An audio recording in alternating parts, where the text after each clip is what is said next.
సుందర రామిరెడ్డి గారు గత కొన్ని రోజులుగా చాలా దగ్గరగా మార్కెట్ని మానిటర్ చేస్తున్నాము. చాలా అప్స్ అండ్ డౌన్స్లో ఉంది.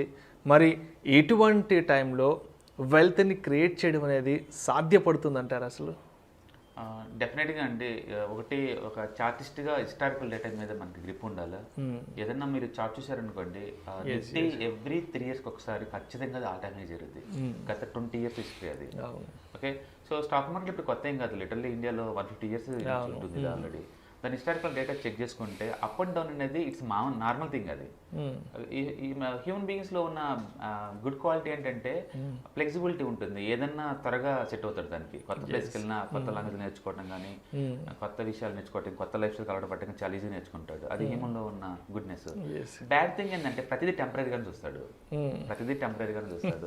సపోజ్ చలికాలం వచ్చింది అనుకోండి, అబ్బా చలి ఎక్కువ ఎండ వస్తే బాగుండు అంటాడు. ఎండాకాలం వచ్చింది అనుకోండి, ఏంటో బాబు ఎండ మన బ్యాలెన్స్ వర్షం వస్తే బాగుండు అంటాడు. వర్షాకాలం ఏంటో బాబు అతిగా వర్షం వస్తుంది అంటాడు. అంటే ప్రతిదీ షార్ట్ టర్మ్ తప్ప లాంగ్ టర్మ్ వ్యూ ఉండదు.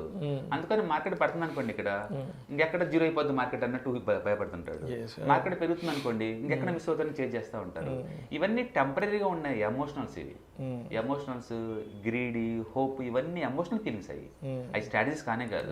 స్ట్రాటజీ ఏంటంటే లాంగ్ టర్మ్ పాయింట్ ఆఫ్ లో నేను జర్నీ ఏ దగ్గర బిగిన్ చేశాను, మీ దగ్గర ఫినిష్ చేద్దాం అనుకుంటున్నాను. ఓకే, నాకు ఎంత మనీ ఇన్వెస్ట్ చేస్తున్నాను, ఎంత రేట్ ఆఫ్ రిటర్న్ కావాలి అని చూసుకోవాలి తప్ప ఈ టెంపరీగా ఒక మార్కెట్ 4% పడ్డంత మాత్రం ప్యానిక్ అయ్యి ఇదైపోయేది ఏం లేదు. ఇక్కడ మన కనుక హిస్టారికల్ డేటా చూసామనుకోండి, ఇండియాలో ఒక గోల్డెన్ స్టాండర్డ్స్ ఏంటంటే రామ్దేవ్ అగర్వాల్ గారు, అంటే మోతిలాల్ ఓస్వాల్, ఆయన వెల్త్ క్రియేషన్ స్టడీ కానీ చూస్తే అదొక స్టాండర్డ్స్ అనమాట. మార్కెట్ ఎంత వాలటిలిటీ అవుతుంది, బట్ స్టిల్ ఎలా మనీ మేక్ చేయాలనేది ఒక గోల్డెన్ స్టాండర్డ్ అని సెట్ చేసిన స్టడీ అనమాట అది. ఆ సారు 1 crore 2200 crores గా మార్చాడు 31 years కల్లా. కోటి రూపాయలని 2200 కోట్లుగా మార్చారా? ఎన్ని సంవత్సరాలు? 31 years, 31 సంవత్సరాలు. అంటే ఆల్మోస్ట్ 90s లో స్టార్ట్ చేస్తుంటారా? అంతే.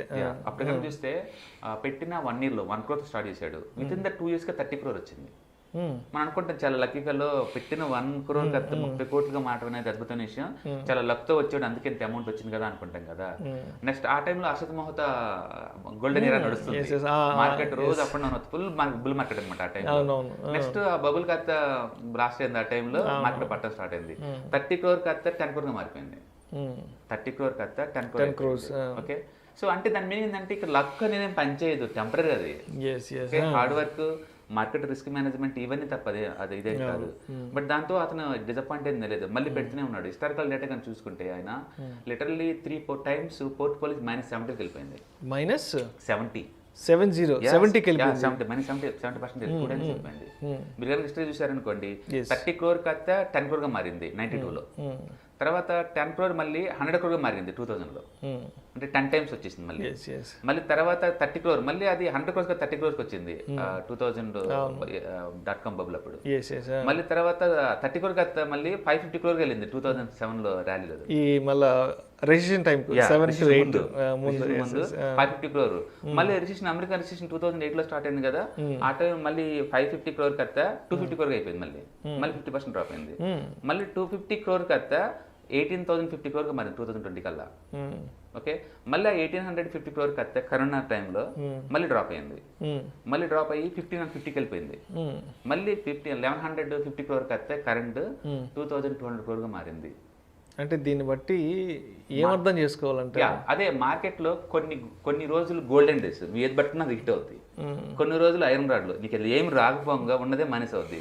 కొన్ని సంవత్సరాలు సైలెంట్, నీకేం రాదు. అంటే మార్కెట్ అప్ ట్రెండ్, సైడ్ వే మార్కెట్లు డౌన్ ట్రెండ్, ఈ మొత్తాన్ని మీరు హ్యాండిల్ చేయడం కనుక వస్తే లాంగ్ టర్మ్లో మార్కెట్ ఆల్వేస్ సుప్రీం. ఇండియా అనేది బుల్ మార్కెట్ అంతే. లాంగ్ టర్మ్ పాయింట్లో నీకు మనీ వస్తుంది.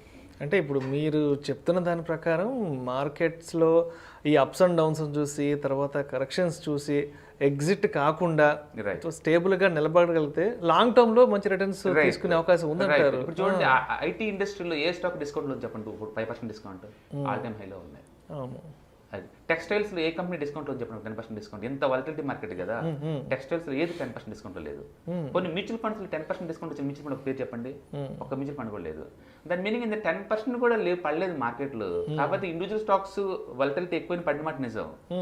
బట్ మార్కెట్ ఎప్పుడు అలానే వాలటిలిటీ బిహేవ్ చేస్తుంది పడేటప్పుడు. సో పానిక్ అవ్వకుండా కొంచెం ఎవరైతే దీన్ని హ్యాండిల్ చేయడం నేర్చుకుంటారు, ఈ టైంలో ఎవరైతే హ్యాండిల్ రిస్క్ మేనేజ్మెంట్ వాళ్ళు లాంగ్ టర్మ్ పాయింట్ లో the make the good money. So అనుకోని ఇలాంటి వాళ్ళు గొప్ప వ్యక్తులు మన చరిత్రను చదివాం అనుకోండి, ఎగ్జాక్ట్లీ మనకు అర్థమైంది గేమ్ వాళ్ళు ఎలా ప్లే చేశారు, ఎలా రిస్క్ మేనేజ్ చేశారు, ఎలా ఇది బయటకు వచ్చేది దాన్ని బట్టి మనం కూడా ప్లే చేసుకోవచ్చు. సో ఎవరైనా ఇన్వెస్ట్మెంట్ పాయింట్ ఆఫ్ లో మార్కెట్ ఆల్వేస్ గుడ్, అది ఆల్వేస్ రైట్ అంతే. అంటే ఎవరైతే ఇంతమంది బస్సు మిస్ అయ్యారో ఇప్పుడు ఛాన్స్ ఇస్తుంది ఇంకోసారి లోపల రండి అని చెప్పేసి. ఎవరైతే పోర్ట్ఫోలియో లోపల ఉంటాయో వాళ్ళు సఫర్ అవుతారు 10%, 15% అలా. వాళ్ళకి దాన్ని సెకండ్ టైం యావరేజ్ ఛాన్స్ ఇస్తుంది అది. అంతేకాని మార్కెట్ ఈవెన్ ఇంకో 10% పడ్డా సరే స్టిల్ మార్కెట్ ఆల్వేస్ ఇప్పుడు అది ఇంకా బుల్ మార్కెట్ ముందుకు వెళ్తుంది. ఎందుకంటే ఎకానమీ చాలా స్ట్రాంగ్ గా ఉంది. 40 crore యూత్. కరోనాకు ముందు డిమాట్ అకౌంట్ ఇండియాలో ఉంది జస్ట్ 3 crore అండి. ఇప్పుడు ఆల్మోస్ట్ ఈ రోజు లైవ్ మార్కెట్ లో 9 crore ఉన్నాయి. ఇప్పుడు ఎల్ఐసి వాళ్ళు నెక్స్ట్ జనవరి ఫిబ్రవరిలో ఐపీఓకి వస్తున్నారు. వాళ్ళ దగ్గర 25 crore పాలసీ హోల్డర్స్ ఉన్నారు. వాళ్ళందరికీ మెయిల్ పెట్టారు, వాళ్ళు డిమాట్ అకౌంట్ లేకపోతే అప్లై చేసుకోండి 10% రిజర్వ్ చేస్తాం మీకు అన్నారు ఐపీఓలో. వాళ్ళు జస్ట్ ఈవెన్ 2 crore ఈవెన్ 10% వచ్చినా జస్ట్ ఇమాజిన్ 12 crore అవుతుంది ఇండియాలో. అంటే 130 crore పాపులేషన్ కి 12 crore అంటే మనం లిటరలీ 10% దాకా వచ్చేస్తున్నాం. ఇప్పుడు దాకా 1%, 2% అనేవాళ్ళు లేదు, రీడిఫైన్ అవుతుంది, చాలా ఫాస్ట్ గా రీడిఫైన్ అవుతుంది. సో అందుకని ఈక్విటీ కల్చర్ పెరుగుతుంది. ఇప్పుడు ఈక్విటీ మార్కెట్ ని ఎక్సెట్ క్లాస్ లాగా ఒప్పుకుంటున్నారు యూత్. అది రీసెంట్ గా పార్లమెంట్ లో సబ్మిట్ చేశారు, ఆ స్టడీ కూడా అదే చెప్తుంది. స్మాల్ అకౌంట్స్ సైజ్ అని తగ్గుతుంది, small savings schemes, equity culture పెరుగుతుంది క్లియర్ గా చెప్పింది ఆ స్టడీ. ఇది స్టార్టింగ్ పాయింట్. అది ఇంకా ముందు రోజుల్లో ఇంకా ఫాస్ట్ గా మూవ్ అవుతుంది అనమాట. అందుకని ఈవెన్ ఎఫ్ఐఎస్ లాస్ట్ 22 సెక్షన్స్ నుంచి 90,000 crore సెల్లింగ్ జరిగిన మార్కెట్ టూ మచ్ పడకుండా నిలబడింది అంటే బికాజ్ ఆఫ్ ఈ రిటైల్ మనీ ఎంతకంత మార్కెట్లోకి వస్తుంది కాబట్టి. Domestic money, retail money, equity culture పెరగడం వల్ల ఎంతకంత తట్టుకుంది. ఒకప్పుడు ఎఫ్ఐఎస్ 2,000 crores అమ్మారంటే ఆ రోజు బాగా షేక్ అయ్యేది. ఇప్పుడు నిలబడుతుందంటే రీజన్ ఇదే. అందుకని మార్కెట్లో ఈ up and down common, historical data చూస్తే అది కామన్ థింగ్. అది ఒకవేళ వరస్ట్ ఉంటే జరిగితే I think it's going to fall around 16,000 worst జరుగుతుంది నాకు, ఎందుకంటే చాలా పెద్ద బేస్ ఉంది అక్కడ. సో ఫస్ట్ సపోర్ట్ 16,400-500 దగ్గర వస్తుంది. వరస్ట్ ఆఫ్ వరస్ట్ అయితే ఐ స్ట్రాంగ్లీ బిలీవ్ ఇన్ 16,000 అంత పడే ఛాన్స్ లేదు. బట్ పడే మార్కెట్కి సపోర్ట్ ఎప్పుడు కేర్ చేయదు, అది దానిపైన తీసుకుంటూ పోతా ఉంటుంది కాబట్టి. సో ముందు రోజుల్లో అప్ టు మార్చి వరకు ఇది ఉంటుందేమో అనుకుంటే, ఎందుకంటే ఫిబ్రవరిలో బడ్జెట్ వస్తుంది, మార్చిలో యూపీ ఎలక్షన్స్ ఉన్నాయి. అప్పుడు వరకు ఈ వల్టలిటీ ఉంటే ఉండొచ్చేమో, కానీ మార్చి తర్వాత మళ్ళీ మార్కెట్ పరిగెత్తుంది, మళ్ళీ ఈజీగా ఆల్ టైమ్ హై ఉంటుంది. అందుకని మార్కెట్ పడేటప్పుడు పెసిమిస్టిక్గా ఉంటాం, పెరిగేటప్పుడు ఆప్టిమిస్టిక్ అవటం, ఇలాంటి ఎమోషన్స్ మార్కెట్ సంబంధం లేదు. అందుకని నీ స్ట్రాటజీ ఏంటి అన్నదాన్ని బట్టేసే వెల్త్ క్రియేట్ అవుతా ఉంటుంది. అందుకని ఒకే అసెట్ క్లాస్ మీద ఫోకస్ చేసే బదులు మల్టిపుల్ అసెట్ క్లాస్ మీద ఫోకస్ చేసే వాళ్ళు, ఇంకొక సప్లిమెంటరీ ఇన్కమ్ ఉన్న వాళ్ళు ఎవరు సఫర్ అవ్వరండి. ఎప్పుడు మార్కెట్ ఎక్కడ ఓపెన్ అయితే కష్టపడుకుంటే ఉండే వాళ్ళకైతే పెద్ద ఇష్యూ, కానీ ప్యాసివ్ ఇన్కమ్ వాళ్ళకి అంత I don't think they are going to suffer. Thank you so much Sundarareddy garu. Market ఫ్లక్చువేషన్స్లో ఉన్నా సరే సో వెల్త్ని ఏ విధంగా క్రియేట్ చేసుకోవచ్చు అనే టాపిక్ గురించి ప్రేక్షకులకు చాలా చక్కగా వివరించారు. Thank you so much sir.